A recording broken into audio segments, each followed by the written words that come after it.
Welcome to Mr. Criminology, where we share for you to learn and succeed. In this video, we will be discussing Article 338 or Simple Seduction. Under Article 338, simple seduction is the seduction of a minor 16 and over but under 18, committed by means of deceit.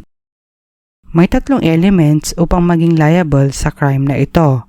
First, offended party is a minor, over 16 but under 18 years of age. 16 and 17 din po ang victim dito.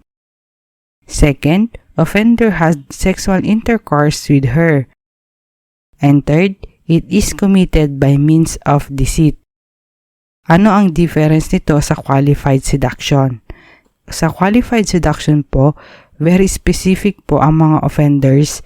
Dito sa simple seduction, any person, kahit sino pwedeng maging liable dito.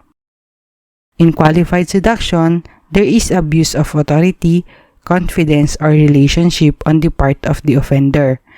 Dito sa simple seduction, yung crime ay nakomit by means of deceit or pangloloko.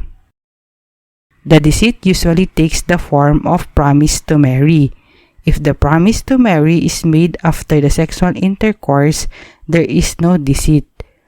Neither is there deceit if the promise is made by a married man, the woman knowing him to be married.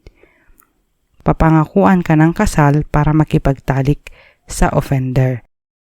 Thank you for watching. If you like this video, don't forget to share it and to subscribe.